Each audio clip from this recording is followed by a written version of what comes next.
মুহূর্তে নিউজ 18 বাংলার স্টুডিওয়ে আমি অয়ন। আমরা লাগাতার ক্যাম্পেইন করছি আপনাদের যন্ত্রণা থেকে মুক্তি দিতে, কারণ রাস্তার পাশে রাস্তার ওপরে বালি, ইটের পাঁজা, তার সঙ্গে স্টোন চিপস। আমরা আপনাদের অধিকারের জন্য কাজ করছি। এটা খড়দায় এখনো পড়ে আছে বালি, কিন্তু এই খবর যখন করছি কারো সহ্যই হচ্ছে না। অর্বাচীন স্বার্থপর খুঁজে পেয়েছি তাদের। এক অর্বাচীনকে দেখাবো। সাধারণ মানুষের যন্ত্রণা দেখাচ্ছে নিউজ 18 বাংলা, কারণ রাস্তা জুড়ে বালি ফেলা হচ্ছে। পালা বদলে 15 বছরের পরেও সেই রোগ, সেই অভ্যেস, সেই মাতব্বরি, সেই মাস্তানি এখনো যায়নি। দেখুন সেই মাতব্বরি, দেখুন এক অর্বাচীনকে খুঁজে পেয়েছি আমরা। নিউজ 18 বাংলার ক্যামেরায় ধাক্কা পুলিশের সামনেই। দেখুন দেখুন এই অর্বাচীনকে খুঁজে পেয়েছি আমরা। দেখুন এই দেখুন। ম্যানেজার কোথায়? আপনি রাখেন, ফোন রাখেন। আপনার কাছে আমি বাধ্য না। ম্যানেজার কই? আপনি রাখেন, ফোন রাখেন। আপনার কাছে আমি বাধ্য না। ম্যানেজার কই? ম্যানেজার কোন ম্যানেজার? আপনি খুঁজে নিয়ে ধাক্কা দিচ্ছেন কেন? আপনি রাখেন, ফোন রাখেন। আপনার কাছে আমি বাধ্য না। ম্যানেজার কই? ম্যানেজার কোন ম্যানেজার? আপনি খুঁজে নিয়ে ধাক্কা দিচ্ছেন কেন? আপনি ধাক্কা আমাকে দিচ্ছেন। স্যার যেটা বলেছে আপনি ধাক্কা দিচ্ছেন কেন? যেটা আমি মস্তান না। আপনি এসে তো আমার মুক্তি দেন। আপনি আপনি কে? আপনি আমাকে দেখা দেবেন। বিরাট মস্তানি, কিন্তু এখনো তৃণমূল ভাব থেকে গেছে সম্ভবত।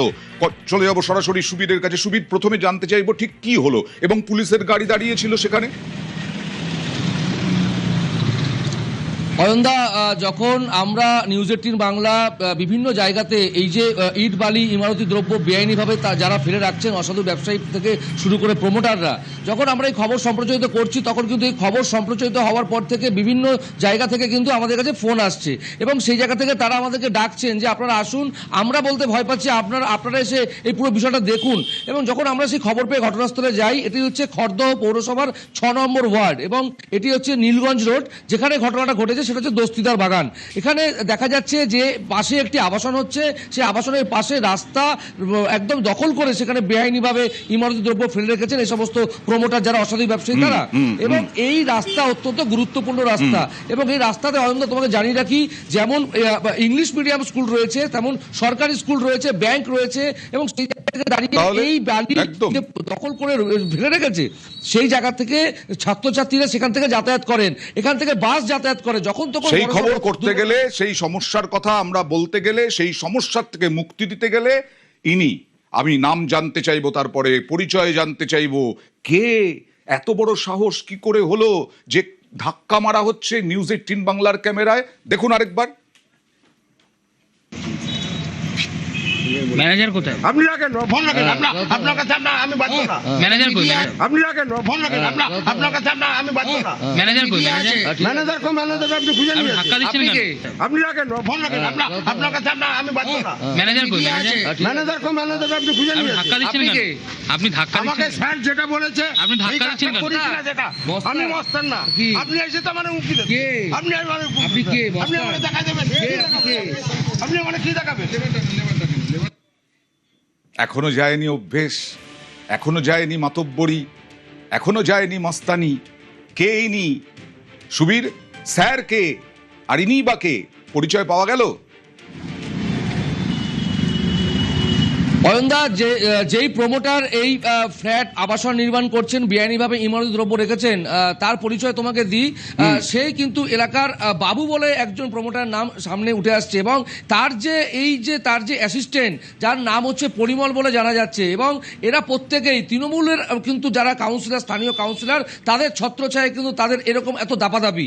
এবং এটাও জানিয়ে রাখি, যখন আমরা এই খবর করার পর স্থানীয় কাউন্সিলরের বাড়িতে গিয়েছিলাম, 6 নম্বর ওয়ার্ডের স্থানীয়, বারবার হুঁশিয়ারি দেওয়া হচ্ছে, তারপরেও তৃণমূল কংগ্রেসের কাউন্সিলরের সাগরেদ প্রমোটার, তার এই রকম অবস্থা। সে তার যিনি অ্যাসিস্ট্যান্ট, তিনি নিউজ 18 বাংলার ক্যামেরায় ধাক্কা মারলেন। কারো সহ্যই হচ্ছে না। বেআইনি ভাবে রাস্তা দখল করে বালি রাখবেন, স্টোন চিপস রাখবেন, 15 বছর ধরে যা রেখেছেন তা এখনো রাখবেন। আমি আবার সুবীরের কাছে যাব। সুবীর বলছিল যে তৃণমূল কংগ্রেসের কাউন্সিলরের ঘনিষ্ঠ এই প্রমোটার এখনো কি মাতব্বরির অভ্যেস যায়নি? সুবীর, অয়নদা, এই যে স্থানীয় কাউন্সিলরের বাড়িতে আমরা তার প্রতিক্রিয়া নিতে যাই, তখন তিনি আমাদেরকে বলেন মানে একটা আশ্চর্য কথা তার মুখে শোনা যায়। তিনি বলছেন যে আমিও এর প্রতিবাদ করেছিলাম, কিন্তু তারা শোনেনি। তো এই 15 কিসের বছর প্রতিবাদ ধরে তিনি করেছিলেন? প্রতিবাদ কিসের করে গেলেন। প্রতিবাদ করেছিলেন এই যে তারা বালি ড্রেনের ওপরে, পৌরসভার ড্রেনের উপরে রাখছেন, এই ওমা। ড্রেনের কাজ করতে অসুবিধা হচ্ছে তিনি বলেছেন, কিন্তু তারা কর্ণপাত করেননি। এবং তিনি এটাও বলছেন যে আমি কোনো প্রতিক্রিয়া দেব না, কারণ আর 3 মাস বাকি পৌরসভার, আমি কারো শত্রু হতে চাই না। তিনি এই আশ্চর্য কথা বলছেন। তিনি কার কথা বললে এটা? কাউন্সিলর? না, খর্দ, এটা যেই ওয়ার্ডের এই বালি ফেলে রাখা হয়েছে 6 নম্বর ওয়ার্ড খড়দহ পৌরসভা, সেই ওয়ার্ডের স্থানীয় কাউন্সিলর তৃণমূল কংগ্রেসের, তার নাম বিভূতিভূষণ শাকাহারি, তিনি এই কথা বলছেন। এবং খড়দহ পৌরসভার যিনি চেয়ারম্যান নীলু সরকার, তার সঙ্গে আমরা ফোনে যোগাযোগ করেছি, তিনি বলেছেন আমি এলাকায় নেই, আমি বাইরে আছি। কিন্তু যখন আমরা পৌরসভার সামনে যাই তখন দেখা যাচ্ছে তিনি পৌরসভাতে গাড়ি করে ঢুকছেন আমাদের সামনে। বাহ, বাহ, বাহ, বাহ, বাহ। কোনো রকম এই বিষয়ে প্রতিক্রিয়া দিতে চাননি। তার মানে কাউন্সিলর এখন সাধু সাজছেন, কাউন্সিলর এখন ঘাট থেকে দায় ঝেড়ে ফেলতে চাইছেন, কাউন্সিলর চাইছেন না এই বিষয়টা আসুক। আমি একটু পিসিআর কে বলবো, একেবারে প্রথম ফ্রেমটা যখন শুরু করেছিলাম সেই ফ্রেমটা দিতে, কারণ সেখানে দেখা যাচ্ছিল পুলিশকেও বোধহয় ধমকাচ্ছিলেন একজন। প্লিজ পিসিআর কে বলবো প্রথম শটটা, প্রথমটা না, এটা নয়, একেবারে প্রথমটা, যেখানে বালি তুলে ফেলা হচ্ছিল, যেখানে সেই ছবিটা দেখাতে বলবো। বালি তুলে ফেলা হচ্ছিল, বালি তুলে সরিয়ে দেওয়া হচ্ছিল। এবার দেখুন একটা ছবি দেখাবো, যে পুলিশ দাঁড়িয়ে রয়েছে সেখানে, পুলিশের গাড়ি রয়েছে সেখানে। না, এই পুলিশকেও ধমক দিচ্ছিল যা মনে হচ্ছে। আমি এই ছবিটা দেখাতে পারলাম না, কিন্তু ছবিটাতে আছে, ছবিটাতে ছিল যে দূরে দেখা যাচ্ছে পুলিশের সঙ্গে তরপাচ্ছে এই ভদ্রলোকই তরপাচ্ছিলেন। সুবীর, আমি ঠিক বলছি? হ্যাঁ, একদমই। এই যিনি ভদ্রলোক রয়েছেন, যিনি এই গোটা আবাসনের দেখাশোনার কাজ করেন এবং প্রমোটারের একদম ঘনিষ্ঠ, এই ব্যক্তি কিন্তু একদম পুলিশের আমাদের ক্যাম্পে একদম চড় মারছেন প্রকাশ্যে এবং ছড়িয়ে দিচ্ছেন, হুমকি দিচ্ছেন, পাশাপাশি পুলিশের সামনে এবং পুলিশকেও বলছেন যে আপনি বলবেন তারপরে করব, আমরা ঠিক সময় হলে করে দেবো। পুলিশের সামনে এইভাবে তাকে দেখা যাচ্ছে যে সে এইভাবে হুমকি ছুড়ে কথা বলছেন। এই সাহস কোথা থেকে আসে, যেখানে মুখ্যমন্ত্রী শুভেন্দু অধিকারী নির্দেশ দিচ্ছেন কোনো রকম কোনো বেআইনি কাজ করা যাবে না, ইমারতি দ্রব্য রাখা যাবে না। বরানগরের এই ছাত্রছাত্রী মৃত্যুর পর এখনো এদের হোশ ফেরেনি, তারপরেও এদের কিন্তু এই শাসানি, এই ধমকানি, এই দাপট তাদের কিন্তু একদম প্রকাশ্যে চলছে। সেটাই কিন্তু আমাদের ক্যামেরা। দেখো অন্দা, পুলিশ একদম সেই জায়গা থেকে তাকে একদম সরাসরি হুঁশিয়ারি দিয়েছে এবং তারপরে তাকে বলেছে যে এখান থেকে যদি কোনো রকম যদি সে সরে না যায় তাহলে কিন্তু পদক্ষেপ নেওয়া হবে, তাকে গ্রেপ্তার করা হবে। তারপরে কিন্তু গুটি গুটি পায়ে কিন্তু এক এক করে তারা চলে গেলেন।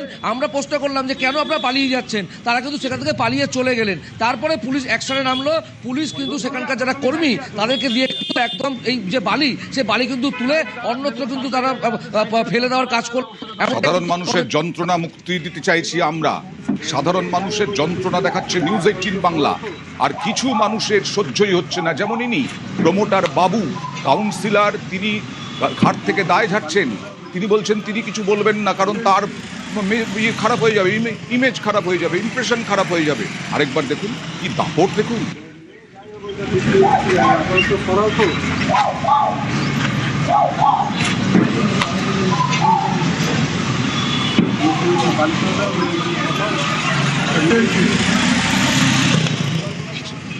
ম্যানেজার কোথায়? আপনি রাখেন, ফোন রাখেন, আপনার কাছে আমি বাঁচবো না। ম্যানেজার কই? আপনি রাখেন, ফোন রাখেন, আপনার কাছে আমি বাঁচবো না। ম্যানেজার কই? ম্যানেজার আপনি খুঁজে আপনি নিয়ে ধাক্কা দিচ্ছেন কেন? আপনি রাখেন, ফোন রাখেন, আপনার কাছে আমি বাঁচবো না। ম্যানেজার কই? ম্যানেজার আপনি খুঁজে আপনি নিয়ে ধাক্কা দিচ্ছেন কেন? আপনি ধাক্কা আমাকে দিচ্ছেন। স্যার যেটা বলেছে আপনি ধাক্কা এই দিচ্ছেন কাজটা কেন? করিস না যেটা। আমি মস্তান না, আপনি এসে তো আমার মুক্তি দেবেন। আপনি আপনি কে? আপনি আমাকে দেখা দেবেন, আপনি আমাকে কি দেখাবেন?